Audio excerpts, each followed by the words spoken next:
जिनके साथ वो बहुत खुशी खुशी रहता था। अजय के पास गांव में अपनी एक जमीन थी जहां पर खेती कर वो अपने घर का पालन पोषण करता था। परंतु अब उसकी वो जमीन पहले की तरह उपजाऊ नहीं रही थी। धीरे धीरे उसकी जमीन से फसल की पैदावार भी कम होने लगी थी। एक दिन इसी चिंता में वो अपने जमीन के पास बैठा होता है और कमाने का कोई और जरिया सोचने लगता है। दिन प्रतिदिन मेरे इस जमीन से उगने वाली फसल कम होते जा रही है। लगता है मुझे अब कोई दूसरी जमीन लेकर काम करना होगा या तो कोई और जरिया ढूंढना होगा कमाने का। पर अब मैं इस जमीन के भरोसे नहीं रह सकता हूँ। चलो एक बार चल के सीमा से राय लेकर देखता हूँ वो क्या कहती है इस बारे में। अजय तुरंत खेत से अपने घर की तरफ चल पड़ता है। घर पहुंचकर वो सबसे पहले अपनी पत्नी सीमा को आवाज लगाता है। सीमा जरा यहाँ आना, तो तुमसे एक जरूरी बात करनी है। अजय की आवाज सुनकर सीमा वहाँ आ जाती है। बोलिए, आपने मुझे बुलाया क्या? हाँ सीमा, मुझे तुमसे एक जरूरी विषय पर बात करनी है और तुम्हारी राय जाननी है। हाँ बोलिए, क्या बात है? सीमा, तुम तो जानती हो हमारी जमीन अब पहले की तरह इतनी उपजाऊ नहीं रही है, और अगर मैं ज्यादा खाद वगैरह डालने की कोशिश करूंगा तो कहीं उसकी मिट्टी और खराब ना हो जाए। इसलिए सोच रहा हूँ कि कुछ समय के लिए उस जमीन पर खेती करना छोड़ दूं। हर साल थोड़ी थोड़ी खाद उसमें डालता रहूंगा, जिससे कुछ सालों बाद वो पहले की तरह उपजाऊ हो जाएगी। फिर उसमें खेती करना शुरू कर दूंगा। हाँ, ये ठीक रहेगा।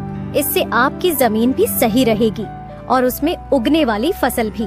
हाँ, पर तब तक मैं क्या करूं? क्योंकि मेरे पास दूसरी तो कोई जमीन नहीं है, तो घर का खर्च चलाने और राजू के पढ़ाई के लिए कहां से पैसे जुटा पाऊंगा। आप एक काम क्यों नहीं करते, एक बार जाकर गांव के जमींदार काका से मिल लीजिए। वो तो बहुत अच्छे और नेक दिल है, वो आपकी जरूर कोई मदद करेंगे। हाँ सीमा, ये ठीक रहेगा, क्योंकि काका अगर कोई नया काम भी करने बोलेंगे तो वो उसमें भी मेरी मदद कर देंगे। ठीक है सीमा, तो मैं कल सुबह सुबह ही काका से मिलने उनके घर चला जाऊंगा।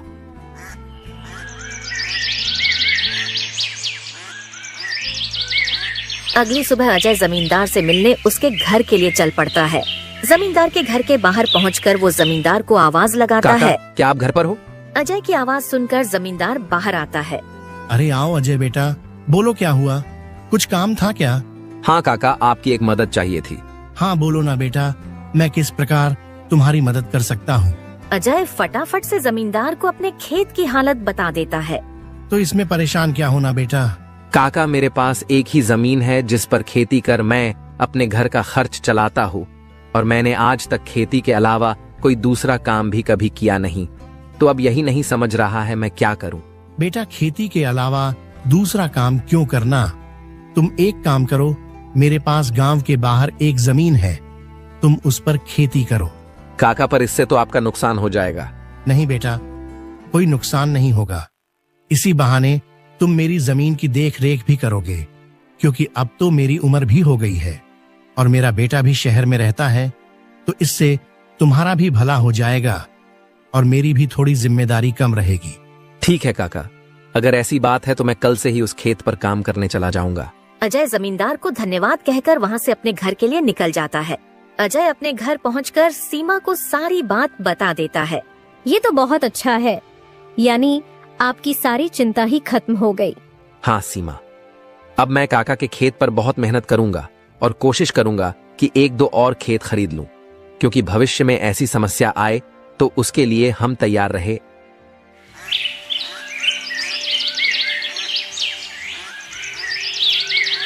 अगली सुबह अजय जमींदार के खेत पर काम करने निकलने वाला होता है तो सोचता है, काका की जमीन गांव के बाहर है, तो शायद शाम को आते आते देर हो जाए, इसलिए सीमा को बोलकर जाता हूँ। सीमा, जरा यहाँ आना तो। अजय को बुलाता सुन सीमा वहाँ आती है। बोलिए, आपने बुलाया मुझे? हाँ सीमा, सुनो, काका का खेत गांव के बाहर है, तो मुझे शाम को घर लौटने में थोड़ी देर भी हो सकती है। तो अगर मुझे देर हो जाए तो तुम और राजू खाना खाकर सो जाना। ठीक है, पर अपना ध्यान रखना। और हाँ, 1 मिनट रुकना, मैं आपके खाने का डिब्बा लेकर आती हूँ, वो लेकर ही जाना। फिर क्या था, अजय अपना खाने का डिब्बा लेकर गांव के बाहर वाली जमीन पर काम करने चल पड़ता है। चलते चलते कुछ समय बाद वो गांव के बाहर वाली जमीन पर पहुंच जाता है। चलो, अब पहुंच गया हूँ तो फटाफट से खेत पर काम करना शुरू कर देता हूँ। अजय अपनी कुदाल उठाकर खेत पर काम करना शुरू कर देता है। अजय को अभी काम करते कुछ समय हुआ ही था कि तभी पीछे से एक सांप आकर उसे काट लेता है। सांप के काटने के कुछ समय में ही अजय चक्कर खाकर वहीं गिर जाता है। यहाँ अजय सांप के काटने से बेहोश हो चुका था, पर गांव के बाहर होने के कारण उसकी खबर अब तक उसके घर वालों को नहीं चलती है। सुबह की अब रात हो जाती है और सीमा अजय का इंतजार कर रही होती है। माँ को इतने परेशान देख राजू पूछता है, क्या हुआ माँ, पिताजी अब तक क्यों नहीं आए? बेटा, तुम्हारे पिताजी आज काम करने जमींदार काका के गांव के बाहर वाली जमीन पर गए हैं और उन्होंने मुझे बोला भी था कि उन्हें आते आते देर हो जाएगी, पर अब कुछ ज्यादा ही समय हो गया है। माँ, आप क्यों फिक्र कर रही हो? पिताजी ने जब बोला था कि उन्हें आने में देर होगी तो कुछ सोच समझ कर कहाँ होगा। एक काम कीजिए, आप जाकर सो जाइए। राजू की बात सुनकर सीमा अपने कमरे में सोने के लिए चली जाती है। अगली सुबह भी जब सीमा देखती है कि अजय अब तक घर नहीं आया है, तो परेशान होकर वो सीधा जमींदार से मिलने उसके घर की ओर चली जाती है। सीमा जमींदार के घर पहुंचकर उनसे अजय के बारे में पूछने लगती है। नमस्ते जमींदार काका। नमस्ते बेटी, बताओ कैसे आना हुआ? काका, अजय कल आपके गांव के बाहर वाले खेत में काम करने गए थे, पर अब तक घर नहीं आए हैं। क्या कहा बेटी? अजय कल गया था और अब तक घर नहीं आया? हाँ काका, उन्होंने मुझे कहा था कि खेत गांव के बाहर है तो आते आते रात हो जाएगी, पर अब तो रात की सुबह हो गई, पर वो अब तक नहीं आए हैं। चिंता मत करो बेटी, मुझे थोड़ा समय दो, मैं अभी किसी को भेजकर पता लगाता हूँ कि अजय कहाँ है। जमींदार तुरंत अपने घर में काम करने वाले घनश्याम को अजय को देखने अपने खेत पर भेजता है। कुछ समय के बाद घनश्याम जमींदार के खेत पर पहुंच जाता है और वहां का दृश्य देखकर वो परेशान हो जाता है। ये क्या, अजय का तो पूरा शरीर नीला पड़ चुका है। मुझे लगता है इसे किसी सांप ने काटा है। मुझे तुरंत जमींदार जी को ये बात बतानी पड़ेगी। घनश्याम वहां से भागते भागते जमींदार के घर के लिए निकल जाता है। घनश्याम जैसे ही जमींदार के घर पहुंचता है, उसके कुछ कहने से पहले ही जमींदार उससे पूछने लगता है, क्या हुआ घनश्याम बेटा, तुम इतना दौड़ते हुए क्यों आए और क्या तुम्हें अजय मिला? घनश्याम जमींदार को सारी बात बता देता है जो उसने खेत में देखी थी। घनश्याम जब जमींदार को सारी बात बता रहा होता है, तभी वहाँ पास में खड़ी सीमा भी सारी बात सुन लेती है और रोने लगती है। घनश्याम, तुम सबसे पहले वैद्य जी को लेकर वहाँ पहुँचो, मैं सीमा बेटी को लेकर वहाँ आता हूँ। घनश्याम को वैद्य जी के पास भेजने के बाद जमींदार सीमा को समझाने लगता है। सीमा बेटी, पहले तो तुम रोना बंद करो और जल्दी से मेरे साथ चलो, क्योंकि तुम्हारे रोने से अजय ठीक नहीं होगा। फिर क्या था, जमींदार सीमा को लेकर अजय को देखने उसके खेत के तरफ निकल जाता है और घनश्याम वैद्य जी को लेने दूसरी तरफ निकल जाता है। जमींदार और सीमा जब वहां पहुंचे तो उन्होंने देखा अजय बेहोश हालात में खेत में गिरा था और उसका पूरा शरीर नीला पड़ चुका था। सीमा अजय के पास बैठकर रोने लगती है। तभी वहां वैद्य जी आ जाते हैं। वैद्य जी के आते ही सीमा वहां से हट जाती है और वैद्य जी अजय की हालत का जायजा लेने लगते हैं। क्या हुआ वैद्य जी, अब कैसी है अजय की हालत? देखिए जमींदार जी, मैं आपको झूठ बोलकर अंधेरे में नहीं रखना चाहता हूँ, पर अजय की हालत बहुत खराब है। वैसे तो मैंने उसे जहर को काटने वाली औषधि दे दी है, परंतु जहर अजय के अंदर कुछ ज्यादा समय तक रह गया है, जिस कारण वो प्रगाढ़ बेहोशी के हालत में चला गया है। प्रगाढ़ बेहोशी, ये क्या होता है वैद्य जी? प्रगाढ़ बेहोशी के हालत में व्यक्ति जीवित तो होता है, परंतु उसके बदन के हिस्से में हलचल नहीं होती है, और ये अब कब होश में आएगा ये भी नहीं कह सकते हैं। वैद्य जी, तो अब हम क्या करें? देखिए जमींदार जी, अभी के लिए मैं कुछ दवाइयां दे रहा हूँ, उसे समय समय पर पानी में मिलाकर देना, बाकी तो सब ऊपर वाले के भरोसे हैं। वैद्य अजय की हालत का जायजा लेकर और दवा देकर वहां से चले गए।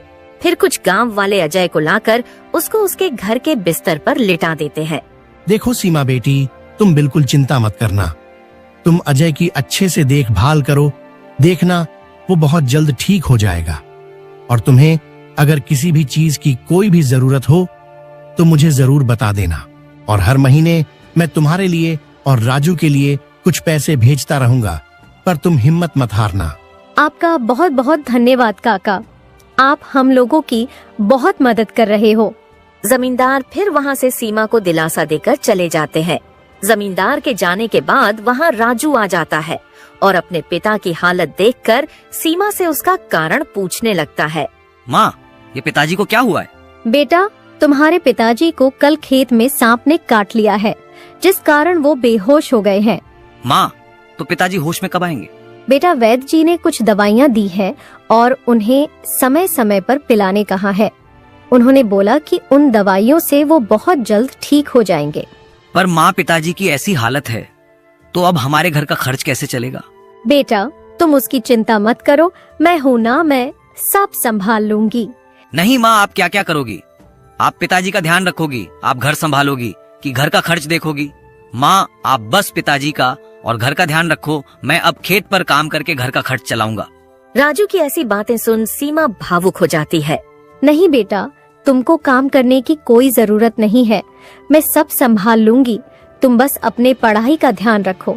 तुम्हारे पिताजी का सपना है कि तुम बहुत बड़े अफसर बनो और मैं तुम्हें वो बनाकर रहूंगी, भले उसके लिए मुझे कितनी भी मेहनत क्यों ना करनी पड़े। फिर सीमा राजू को वहाँ से पढ़ने भेज देती है। मुझे अब कुछ करना ही होगा, क्योंकि मैं अब अजय का ठीक होने का इंतजार तो नहीं कर सकती हूँ। मुझे अब खुद जाकर खेती करनी होगी और हो सके तो कोई और काम भी देखना होगा। अगली सुबह सीमा सीधे जमींदार से मिलने पहुँच जाती है। नमस्ते जमींदार काका। नमस्ते बेटी, बताओ कैसे आना हुआ और अजय की तबीयत अब कैसी है?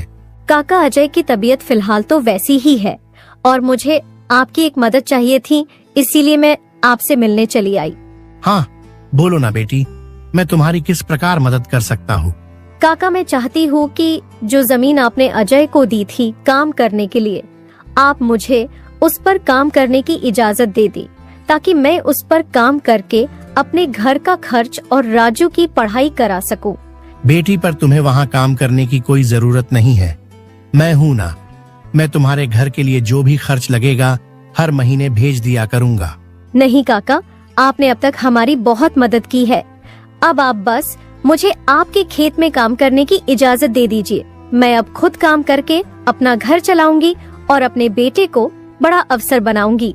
जमींदार सीमा को बहुत समझाने की कोशिश करता है, पर सीमा जमींदार की बात मानने तैयार नहीं थी। आखिर में सीमा की बातें सुनने के बाद जमींदार सोचने लगता है। मुझे लगता है सीमा मेरी बात नहीं मानेगी, पर अगर वो काम करने इतने दूर जाएगी तो वो अजय का ध्यान नहीं रख पाएगी। एक काम करता हूँ, मैं सीमा को मेरी गांव के अंदर वाली जमीन पर काम करने के लिए कह देता हूँ, ताकि वो खेतों पर काम भी कर सके और अपने घर का ध्यान भी रख सके। ठीक है सीमा बेटी, मैं तुम्हें अपने खेत पर काम करने की इजाजत तो दे सकता हूँ, पर तुम्हें मेरी एक बात माननी होगी। हाँ काका, बोलिए ना। बेटी, तुम्हें मेरे गांव के बाहर वाले खेत पर काम करने की कोई जरूरत नहीं है। मेरे पास तुम्हारे घर के नजदीक भी एक खेत है, तुम वहां काम कर सकती हो, ताकि तुम अपने घर का और अजय का दोनों को ख्याल रख पाओगी। काका, ये तो और भी अच्छा रहेगा, इससे तो मेरी बहुत मदद हो जाएगी। बेटी, पर एक छोटी सी समस्या है, वो खेत बाहर वाले खेत से थोड़ा छोटा है। हाँ तो कोई बात नहीं है काका, वो खेत मेरे घर से नजदीक है, वही बहुत बड़ी बात है। मैं खेत में काम करने के साथ साथ दूसरे के घर का काम भी करना शुरू कर दूंगी, ताकि उन पैसों से मैं राजू की पढ़ाई का खर्च निकाल सकूं। बेटी, पर तुम्हें इतना काम करने की क्या जरूरत है? काका, मुझे काम करना ही होगा। अजय का सपना था कि राजू पढ़ लिख कर बड़ा आदमी बने। अगर मैं मेहनत नहीं करूंगी तो उसका सपना अधूरा रह जाएगा। राजू की पढ़ाई के लिए और घर चलाने के लिए मुझे हर हाल में ये जिम्मेदारी उठानी पड़ेगी। जमींदार सीमा के संकल्प और साहस से भावुक हो जाते हैं। ठीक है बेटी, तुम्हारी मेहनत देखकर मुझे पूरा भरोसा है कि तुम जरूर सफल होगी। मैं तुम्हारी हर संभव मदद करूंगा। तुम कड़ी मेहनत करो, भगवान भी तुम्हारे साथ हैं। सीमा ने जमींदार के गांव के अंदर वाले खेत पर काम करना शुरू कर दिया। वह सुबह खेत पर काम करती और दोपहर के बाद गांव के घरों में सफाई और खाना बनाने जैसे छोटे मोटे काम करने जाती। धीरे धीरे सीमा की मेहनत रंग लाने लगी। खेत में अच्छी फसल हुई, जिससे उसका घर चलने लगा और जो पैसे वह दूसरों के घरों में काम करके कमाती थी, वह राजू की पढ़ाई में खर्च करने लगी। बेटा, मैं चाहती हूँ कि तुम मन लगाकर पढ़ाई करो। तुम्हारे पिताजी का सपना है कि तुम अफसर बनो। मैं तुम्हारे लिए हर मुश्किल को पार कर लूंगी। माँ, मैं कड़ी मेहनत करूंगा। एक दिन मैं पिताजी का सपना पूरा करके दिखाऊंगा। सीमा की मेहनत और त्याग से गांव के लोग भी प्रेरणा लेने लगे। उन्होंने देखा कि कैसे एक माँ अपने परिवार के लिए हर कठिनाई का सामना कर रही है। इसी बीच अजय की हालत धीरे धीरे सुधरने लगी। वैद्य जी की दवाओं और सीमा की देखभाल ने जहर का असर कम कर दिया। एक दिन अचानक अजय को होश आ गया। अजय को होश में आते देख सीमा बहुत खुश हो गई। अजय, तुम्हें होश आ गया। भगवान ने मेरी मेहनत और दुआएं सुन ली। सीमा, मैंने तुम्हें और राजू को बहुत परेशान किया। नहीं अजय, तुम हमारी ताकत हो। जब तक तुम ठीक हो रहे थे, मैंने हर जिम्मेदारी संभाली और देखो, अब सब कुछ ठीक हो रहा है। अजय धीरे धीरे पूरी तरह ठीक हो गया। उसने सीमा की मेहनत और त्याग देखकर प्रण लिया कि अब वह उसके साथ कंधे से कंधा मिलाकर परिवार को आगे बढ़ाएगा। राजू की पढ़ाई भी सफलतापूर्वक चलती रही और कुछ सालों बाद वह एक बड़ा अफसर बन गया।